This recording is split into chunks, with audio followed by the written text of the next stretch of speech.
Welcome back to Spardarivu.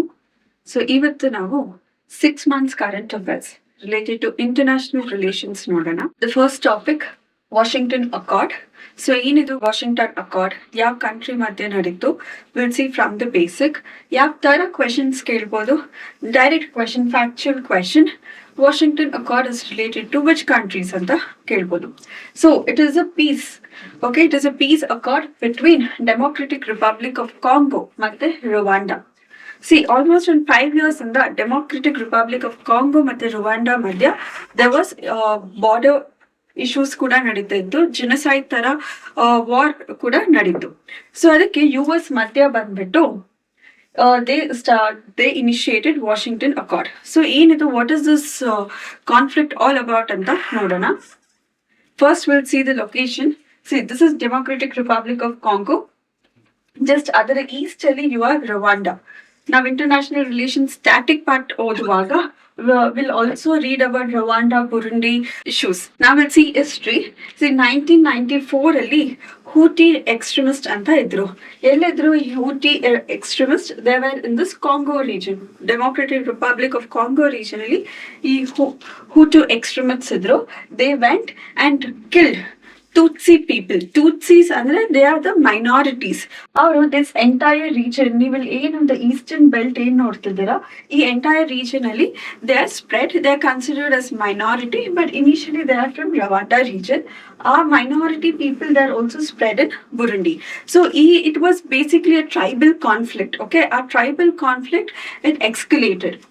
Later, almost 8 lakh local minorities, Tutsis, were killed. Remember, in Tutsis, which place? Rwanda region. Okay, Hutu yav place? Hutu is a Congo region. So, avaga enaitu, when all this genocide was going on, this Rwanda people, they formed a grouping. ಆ grouping ನ ನಾವು M23 rebels ಅಂತ ಕರಿತೀರಿ ಅಥವಾ M23 rebels ಅಂತ ಕರಿತೀರಿ. See, recent ಆಗಿ there were many other state exams, like UP exam ಅಲ್ಲಿ they have directly asked M23 rebels is related to which country ಅಂತ. So remember the country name also. There is a direct conflict between M23 rebels from which place? From Rwanda region with Hutu extremists. So when the conflict was going on, Namma UN security forces, okay, peacekeeping forces also got settled. And mind you, this is an important fact. Namge MONUSCO anta ide. MONUSCO, it is one of the largest peacekeeping force in the Democratic Republic Congo region. So the fact, it is the largest peacekeeping force. So UN Security Council resolution 2025 ಅಲ್ಲಿ resolution pass ಮಾಡಿದ್ರು. The number is 2773.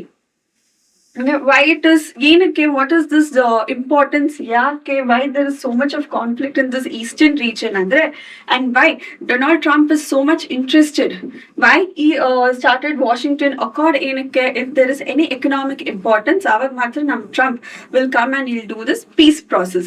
So the same way, ಈ entire region ಅಲ್ಲಿ you have rare earth minerals. Okay, rare earth minerals like what? Like cobalt, coltan ಇದೆ, and at the same time copper, tin, gold, tungsten is highly available in this region. ಈ region Katanga province anta karitiri. This Katanga province is economically very, very important. Now recent agi we have seen China investing in this region, and at the same time US is also investing in this region. So if the economic growth agbeku andre, we need political peace also. Adakke there is Washington Accord.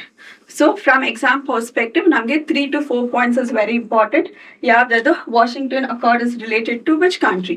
DRC and Rwanda. Then at the same time, Katanga province is important. Director questions kelboda. Katanga province is in which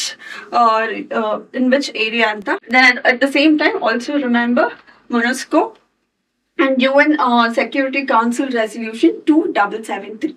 Next topic is Weimar Triangle. ಏನಿದು Weimar Triangle? Why it is in news ಅಂತ ನೋಡೋಣ. See, it is for the first time, okay, Indian foreign minister was represented in Weimar Triangle. So ಅದಕ್ಕೆ, as it is the first time, it becomes very important. So ನಮ್ಮ foreign minister Jaishankar attended this Weimar Triangle meeting, and ಅದಕ್ಕೆ it was in news. ಏನಿದು Weimar Triangle? It is a regional grouping. ಯಾವ 3 countries ಇದೆ triangle ಅಂದ್ರೆ there should be 3 countries. So it is France, Germany, Poland. These 3 countries came together to form a Weimar Triangle. What was the objective? Initially ಏನಕ್ಕೆ ಮಾಡಿದ್ದು ಅಂದ್ರೆ Poland wanted to be part of NATO and also World War time ಅಲ್ಲಿ to gain political power at the representations Weimar Triangle form ಮಾಡಿತ್ತು. Now recently in this triangle also Poland supported India. ಯಾಕೆ? There was a oil competition going on. ಯಾರ ಹತ್ರ refined oil ತಗೋಬೇಕು, crude oil ತಗೋಬೇಕು. US did not like India taking crude oil from Russia. So there were certain restrictions. Poland spoke against this. Every country has the freedom. ನಮಗೆ sovereignty ಇದೆ, ನಾವು ಯಾವ ಕಂಟ್ರಿಯಿಂದ ಬೇಕಾದ್ರೂ we can take our crude oil. So that is what Poland set and ಅದಕ್ಕೆ ಇದು sensational news ಆಗೋಯ್ತು at least for 2 to 3 days. From exam perspective ನಮ್ಗೆ ಏನು ಇಂಪಾರ್ಟೆಂಟ್ ಆಗುತ್ತೆ, what is this triangle, which 3 countries are involved? Simple, it is France, Germany and Poland. In straight line form ಆಗುತ್ತಾ? We'll understand the facts of this grouping. It is a regional political grouping. ಯಾವಾಗ form ಆಗಿದ್ದು? 1991 ನಲ್ಲಿ form ಆಗಿದ್ದು August 2nd in Weimar, Germany. The objective ಅಥವಾ importance ಏನು ಅಂದ್ರೆ, just see the geographical position of this. It acts as a connection between west to east, then acts as a bridge between Western Europe and Central Eastern Europe. NATO also they have their own importance. So in international forums also this plays an important role. Next important topic, International Renewable Energy Agency, that is IRENA. ಯಾಕಿದು news ಇಲ್ಲಿದೆ? Recently our renewable energy minister had attended this meeting. ಯಾರು the minister of renewable energy? It is our minister Prahalad Joshi. Prahalad Joshi had attended this meeting and India was appreciated for its investments and progress in renewable energy. ಅದಕ್ಕೆ ಇದು news ಇಲ್ಲಿತ್ತು. So we'll understand about the agency. ಅದು from exam perspective ನಮ್ಗೆ ಅದು important ಆಗುತ್ತೆ. See, important fact, it is the world's only intergovernmental organization dedicated exclusively for renewable energy. ಇದು extremes term ಆಗುತ್ತೆ. It is the only intergovernmental body which is dedicated exclusively to renewable energy. ಈ ತರ extreme statements ನಾವೇನಾದ್ರೂ question ಇದು prelims ಅಲ್ಲಿ ನೋಡಿದಾಗ we'll try to eliminate, we'll try to consider this as a wrong statement. So ನಾನು ಅದಕ್ಕೆ ಇಲ್ಲಿ specifically mention ಮಾಡಿದ್ದೀನಿ. Okay, so when you see a statement like this related to IRENA, the statement will be true. Next, ಯಾವಾಗ, when was it founded? 2009 ನಲ್ಲಿ it was founded. ಎಲ್ಲಿ? Bonn, Germany ನಲ್ಲಿ. So 2010 ನಲ್ಲಿ 8 July it came into force. Founded 2009, but when it became active or when it came into force? 2010 ನಲ್ಲಿ. Headquarters becomes important. Headquarters ಎಲ್ಲಿ? Abu Dhabi, UAE. So see, I know it's very difficult to remember all the international bodies headquarters or the functions. It's very difficult. So ನೀವೇನ್ ಮಾಡ್ಬೋದು ಅಂದ್ರೆ, just before any exam ಏನ್ ಮಾಡ್ತೀರಾ, take 2 to 3 A4 sheets, columns ಮಾಡಿ important bodies, okay, international bodies, summits, whichever in news, ಅದನ್ನ ಒಂದ್ ಕಡೆ ಬರ್ಕೊಳ್ಳಿ. What is the headquarter, what are the functions ಅನ್ನೋದು ಇನ್ನೊಂದು ಕಾಲಮ್ ಅಲ್ಲಿ, who are the members of that body.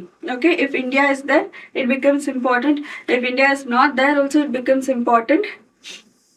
Okay, ಆ ತರ segregate ಮಾಡ್ಕೊಳ್ಳಿ, ಕಾಲಮ್ಸ್ ಮಾಡಿ, try to add all important features. Next ಇಲ್ಲಿ 170 ಮೆಂಬರ್ಸ್ ಇದ್ದಾರೆ, that is 169 states plus European Union ಇದ್ದಾರೆ. Official observer of UN. ಇಲ್ಲಿ ನಮ್ಗೆ ಏನಾಗುತ್ತೆ ಅಂದ್ರೆ IRENA reports become very important. ನಾವು PYQs ನೋಡಿದ್ರೆ IRENA reports were directly asked. So I specifically mentioned ಯಾವ್ದು, what are those reports? One is low cost finance for energy transition. Okay, renewable energy, sustainable energy, all that comes under this. World Energy Transition Outlook. This is very, very important. World Energy Transition Outlook is related to which agency? It is related to IRENA. Next, renewable capacity statistics and renewable energy and jobs. Remember, renewable energy and jobs, idu IRENA plus ILO, adu yadu International Labour Organization, ibru seri ee report na kododu. So these are the four important reports exam perspective in the important agutta. So now and then add this facts also. Next topic yadu EU's anti-coercion instrument. ಅದನ್ನೇನಂತ ಕರಿತೀರಿ? We call it as Bazooka. Bazooka ಅಂದ್ರೆ ಏನು? Bazooka is nothing but the EU's anti-coercion instrument. I'll explain you what is this anti-coercion instrument. ಅಥವಾ Bazooka ಅಂದ್ರೆ ಏನು ಅಂತ I'll say you. See, ನಮ್ Donald Trump, he wanted to take control over ಇದು Greenland. Okay, ಆವಾಗ ಏನಾಯ್ತು ಅಂದ್ರೆ Trump never expected that European Union and NATO countries ಅಷ್ಟು ಎಡಮೆಂಟ್ ಆಗಿ ನಿಂತ್ಕೊಂತಾರೆ against Trump. Trump wanted complete control over Greenland because of its economic importance, maritime importance. Ali ಕೆಲವೊಂದು minerals ಇದೆ. He wanted to take control over it. ಅದಕ್ಕೆ he had eye on Greenland. But EU, especially France, Italy, did not allow this. Okay, ಆ period ಅಲ್ಲಿ ನಾವು we saw a direct conflict between NATO countries. Okay, the frictions between the NATO happened in this period. ಅವಾಗ ಏನಾಯ್ತು ಅಂದ್ರೆ our France head Macron gave a statement. ನಾವು Trump always he uses economic pressure. Okay, economic pressure use ಮಾಡ್ತಾರೆ to make other countries to listen to him. ಯಾವ್ದದು instrument? It is tariffs. Tariffs na increase ಮಾಡೋದು, and indirectly he'll take control over the other countries. The same thing he tried to do it here. When NATO and EU were against USA ಮತ್ತೆ Trump, ಆವಾಗ Trump gave a statement. Now we are going to increase tariff for all the EU countries to 10% and gradually increase to 25%. How did EU react? EU said, now idana we won't take it on ground. We will retaliate. Yad mukantara we will retaliate through Bazooka. Bazooka is a policy. EU nali adondu policy. We will retaliate through Bazooka anta he gave a statement. So this we never expected from EU. Okay, so adikke idu news alittu and a huge discussion happened about this Bazooka. Now we'll see what is this Bazooka. It was adopted in 2023. Very recently this was adopted. Yavaga 2023 nali. Yake 2023 nali? Because the same economic pressure was given by China. Okay, China was trying to manipulate the EU economy. Through what? Through trade, tariffs, non-tariffs barriers mukantara. China was trying to control EU market. Avaga Lithuania came up with this Bazooka. So 2023 nali 55% of if you want to implement Bazooka, in condition irbeku 55% of EU member states should accept this. Idu onde condition na? No. E 55 countries should have 65% of the population. Okay, ಒಂದು condition ಅಲ್ಲಿ ಇನ್ನೊಂದು internal condition ಇದೆ. 55 countries should accept it. At the same time, ಈ 55% of the countries all together ಎಷ್ಟು ಜನಸಂಖ್ಯೆ ಇರಬೇಕು? 65% ಇರಬೇಕು. Okay, ಇವಾಗ EU bought Bazooka. 55% countries accepted. Now we'll get Bazooka against US ಅಂತ. ಅಂದ್ರೆ what is the uses? What is the advantages or disadvantages for US ಅಂತ ನೋಡೋಣ.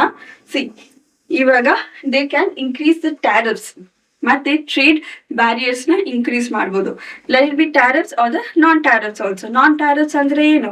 ಟೆಕ್ನಾಲಜಿ ಅಥವಾ ಸ್ಯಾನಿಟರಿ ಫೈಟೋ ಸ್ಯಾನಿಟರಿ ಬ್ಯಾರಿಯರ್ಸ್ ನ ತರೋದು. ಟ್ಯಾರಿಫ್ಸ್ ಅಂದ್ರೆ playing only with taxes. Ban on US tech companies. So ನಾವು ಒಂದ್ಸತಿ Bazooka ತಂದಿದ್ದಾದ್ಮೇಲೆ US companies can't invest in EU market and can't be established in EU market. Another barrier create aita. Then suspending IPR for US, intellectual property rights. Iವಾಗ ನೀವು ಒಂದ್ಸತಿ intellectual property rights na US ಗೆ suspend ಮಾಡಿದ್ರೆ the entire industrial revolution 4.0 will be lagging behind. Then Public procurement exclusion. ಇವಾಗ ಏನಾದರೂ US MNCs want to procure something, public procurement ಮಾಡಬೇಕು ಅಂದರೆ EU will not give permission. ಏನಿದು Euratom? Why it is in news? It is for the first time EU ಮತ್ತೆ India collaborated through Euratom ಅಂದರೆ nuclear energy. Okay, let it be R&D, research and development ಆಗಲಿ, ಇದು technology exchange ಆಗಲಿ, it will be done through Euratom, between which India ಮತ್ತೆ EU. I will next class ನಾನು specifically I will deal with European Union, European Council, Eurozone ಅಂದ್ರೆ ಏನು I will deal. Now we'll only talk about Euratom. It is in European Atomic Energy Community. It is an international organization established under Treaty of Rome. So now again, from exam perspective, few facts becomes very important. Or statements become very important. It creates a common market for peaceful use of atomic energy. Okay. See, now we know European Union, different countries in the European Union ali. So to have a common atomic policy, safety measures agli, atomic waste na, how effectively you can dispose it, all that will be dealt with Euratom. Research and development yaar madodu? It is done through Euratom. All the European Union countries come together. So based on this fact, you can say all the European Union members are part of Euratom. Yes, recently Britain, UK left. Yake? Because of Brexit. So your UK is not part of Euratom. Then industrial scale nuclear development. Remember, it is industrial scale. Okay, Euratom is nowhere related to military use of nuclear energy or weaponry use of nuclear energy. Only civilian nuclear use it matra. E statement na example kodbodu. Only civilian nuclear use.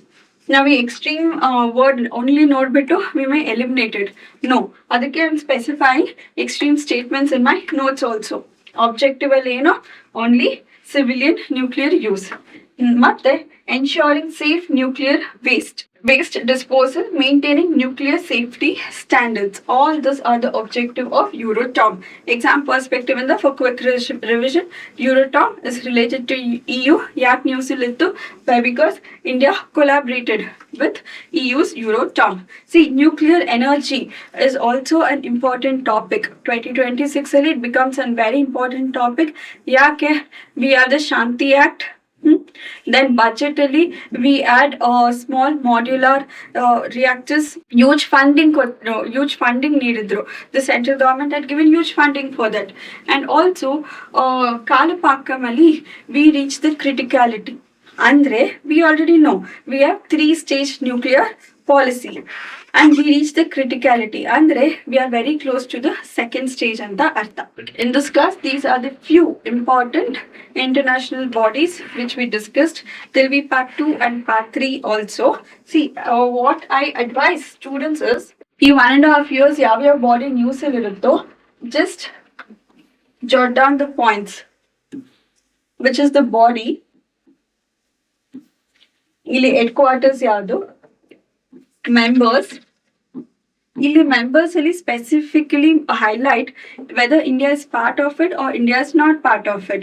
And at the same time, ಯಾವ್ದಾದ್ರು ಹೊಸ member 2025 ಅಥವಾ 2026 ಅಲ್ಲಿ join ಆದ್ರ ಅಂತ.